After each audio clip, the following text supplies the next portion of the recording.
अब देखिए urinary incontinence क्या होती है। यूरिनरी इनकॉन्टिनेंस में क्या होता है कि पेशेंट जो है वो वॉलंटरीली अपने यूरिन को कंट्रोल नहीं करता, यूरिनेशन को कंट्रोल नहीं कर पाता। अब यूरिनरी इनकॉन्टिनेंस की ना टाइप्स होती हैं। एक होती है अर्ज इनकॉन्टिनेंस, एक है स्ट्रेस इनकॉन्टिनेंस और एक है ओवरफ्लो इनकॉन्टिनेंस। अब अर्ज इनकॉन्टिनेंस को देख लेते हैं। अर्ज इनकॉन्टिनेंस का दूसरा नाम है over active bladder. Over active bladder या अर्ज इनकॉन्टिनेंस के अंदर जो मेन प्रॉब्लम होती है ना वो होता है ब्लैडर।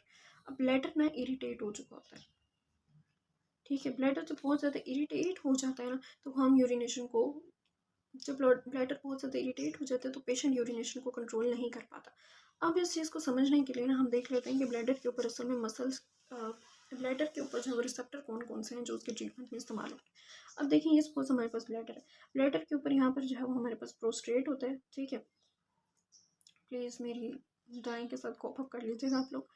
अब देखें यहाँ पर हमारे पास सपोज ये इसकी ट्राइगोन है और ये ब्लैडर का प्रोस्टेट है, इनके ऊपर अल्फा 1 होता है, अल्फा 1 रिसेप्टर्स होते हैं। ये हमारे पास डेट्राउजर मसल्स है। डेट्राउजर मसल के ऊपर हमारे पास M3 होते हैं, बीटा 1 होते हैं, सॉरी बीटा 2 एंड बीटा 3 होते हैं, मेनली बीटा 2 होते हैं वैसे, ठीक है। अब हमारे पास M3 क्या करवाता है, हमें पता है कि M3 कॉन्ट्रैक्शन करवाता है ब्लैडर की, और बीटा 2 बीटा 3 हमें पता है कि रिलैक्सेशन करवाते हैं, और अल्फा 1 भी हमारे पास कॉन्ट्रैक्शन करवाता है। अगर हम एक ड्रग देते हैं जो कि रिलैक्सेशन करवाए और साथ कॉन्ट्रैक्शन करवाए, यानी कि हम सिम्पैथोमाइमेटिक ड्रग देते हैं, ठीक है। तो सिम्पैथोमाइमेटिक ड्रग क्या करेगा कि वो हमारे पास यूरिन को होल्ड कर लेगा, ठीक है। इस सिम्पैथोमाइमेटिक की वजह से यूरिन जो है वो बाहर नहीं निकल पाएगा, ठीक है, क्योंकि इसकी कॉन्ट्रैक्शन हो गई, ये रिलैक्स हो गया, ठीक है। तो यूरिन जो है वो होल्ड हो जाएगा अंदर ही और वो बाहर नहीं निकलेगा। अब ट्रीटमेंट के लिए हम कौन सा ड्रग देंगे, ट्रीटमेंट के लिए हम M3 का एंटेगोनिस्ट देंगे, बीटा 2 और बीटा 3 का एगोनिस्ट देंगे, ठीक है। तो यूरिन होल्ड हो जाएगा ब्लैडर के अंदर और वो आगे पास आउट नहीं हो सकेगा, और पेशेंट जो है वो हर टाइम यूरिनेशन से बच जाएगा जो वो अपनी यूरिनेशन को कंट्रोल नहीं कर पा रहा। अब देखिए हम अल्फा 1 नहीं देंगे, क्योंकि अगर अल्फा 1 दे दी तो ऑलरेडी यूरिन जो है वो होल्ड हुआ है अंदर। अल्फा 1 का एगोनिस्ट नहीं देंगे, क्योंकि अगर इसका एगोनिस्ट दे देंगे तो यूरिन बिल्कुल ही होल्ड हो जाएगा, ठीक है, यूरिन पास आउट ही नहीं हो सकेगा। तो हमने यूरिन को पास आउट तो कराना है, बस उसको वॉलंटरीली कंट्रोल करना है। तो उसके लिए हम ये तीनों ड्रग्स देंगे, ठीक है। लेकिन हम अल्फा 1 का जो है एगोनिस्ट है वो नहीं देंगे, क्योंकि उससे प्रोस्टेट ट्राइगोन बिल्कुल बंद हो जाएगा, यूरिन रिलीज ही नहीं हो पाएगा।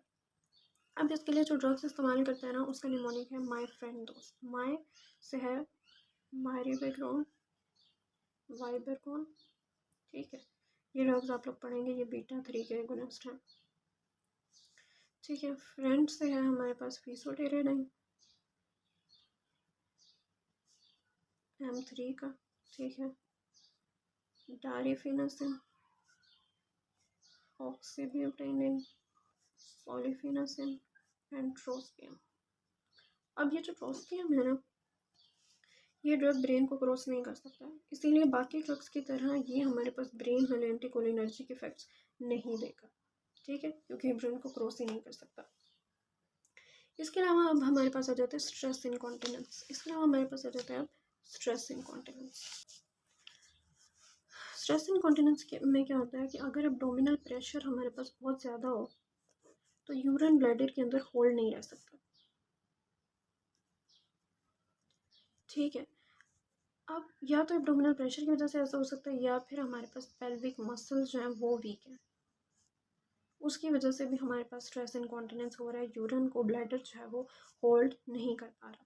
अब इसके जो हमारे पास ट्रीटमेंट है ना, या तो हम मस्कैरिनिक एंटेगोनिस्ट दें, या फिर मेन इसका ट्रीटमेंट होता है एक्सरसाइज, पेल्विक फ्लोर एक्सरसाइजेस करवाई जाती हैं जिससे स्ट्रेस इनकॉन्टिनेंस ठीक हो जाता है, ठीक है। उसके बाद आ जाते हैं हमारे पास ओवरफ्लो इनकॉन्टिनेंस। अब ओवरफ्लो इनकॉन्टिनेंस के अंदर हमारे पास क्या होता है कि प्रोस्टेट है ना जो उसका साइज बढ़ जाता है, इसको हम कहते हैं prostate benign prostatic hyperplasia. Prostate का साइज जब बढ़ गया है ना, ठीक है, ये हमारे पास पोस्ट ब्लैडर है, ठीक है। तो ये हमारे पास यहाँ पर प्रोस्टेट है, इसका साइज बढ़ गया है ना, तो ये हमारे पास यूरिन यही रह जाए, ठीक है। बहुत कम स्पेस बचेगी जिससे जो है वो यूरिन निकलेगा, तो हम उसको कहेंगे ओवरफ्लो इनकॉन्टिनेंस, ठीक है। अब हमने यहाँ पे पढ़ा था कि यहाँ पर alpha 1A receptor, alpha receptors होते हैं। अल्फ़ा रिसेप्टर्स में भी अल्फ़ा 1A कैटेगरी होती है, वो रिसेप्टर्स यहाँ पर होते हैं। तो ओवरफ्लो इनकॉन्टिनेंस को ट्रीट करने के लिए हम क्या करते हैं, हम जो है वो अल्फ़ा 1A का एंटेगोनिस्ट देते हैं, और वो कौन से हैं, अल्फाजोसिन, ठीक है, टेराजोसिन। ये ड्रग्स आप पढ़ लेंगे जब हम सिंपैथोप्लेजिक ड्रग्स पढ़ेंगे, ठीक है।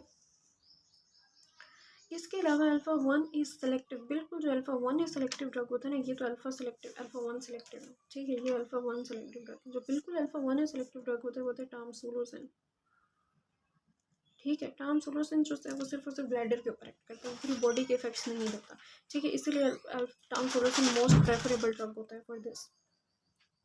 लेकिन टामसुलोसिन जो है वो हमारे पास इसकी जो है वो एक एडवर्स इफेक्ट है, वो हमारे पास है इंट्राऑपरेटिव फ्लोपी आयरस सिंड्रोम, ठीक है। तो अगर कोई पेशेंट पहले से टामसुलोसिन ले रहा है, ठीक है, तो 15 से 20 दिन पहले टामसुलोसिन को बंद करवाया जाएगा फॉर कैटरेक्ट सर्जरी। नेक्स्ट है एटोनिक ब्लैडर। एटोनिक ब्लैडर के अंदर हमारे पास क्या है कि नर्व से काम नहीं कर रहा, ठीक है। हमारे पास जो M3 रिसेप्टर है वो काम ही नहीं कर रहा। अब एटोनिक ब्लैडर के ऊपर अंदर क्या होता है कि हमारे पास नर्व जो है वो काम नहीं कर रही, ठीक है। नर्व्स काम नहीं कर रही, नर्व्स काम नहीं कर रही तो हमारे पास कॉन्ट्रैक्शन नहीं हो रही, कॉन्ट्रैक्शन नहीं हो रही तो उसके लिए हम M3 के जो है एगोनिस्ट देते हैं, एगोनिस्ट जैसे फाइसोस्टिग्माइन, नियोस्टिग्माइन, ठीक है। ये ड्रग्स हम देते हैं एटोनिक ब्लैडर में। पोस्ट ऑपरेटिव इश्यूज अब हमारे पास दो तरह के होते हैं, पोस्ट ऑपरेटिव पैरालिटिक आइलिस या post operative urinary retention. Post operative urinary retention और पैरालिटिक आइलिस के लिए हम जो है वो मस्करिनिक एगोनिस्ट देते हैं, क्योंकि ऑब्वियसली वो हमारे पास कॉन्ट्रैक्शन करवा देंगे और कॉन्ट्रैक्शन से यूरिन जो है वो भी पास आउट हो जाएगा और पैरालिटिक आइलिस जो हुई है वो भी ठीक हो जाएगी कॉन्ट्रैक्शन की वजह से, ठीक है। सपोज अगर किसी पेशेंट को अस्थमा हो, ठीक है, तो ऐसे पेशेंट में हम मस्करिनिक एगोनिस्ट जो है वो नहीं दे सकते। जब हम मस्करिनिक एगोनिस्ट एस्थमेटिक पेशेंट को नहीं दे सकते तो पोस्ट ऑपरेटिव इश्यूज में भी हम एस्थमेटिक पेशेंट को मस्करिनिक एगोनिस्ट नहीं देते, उसके लिए हम कोई और ड्रग्स देते हैं, ठीक है।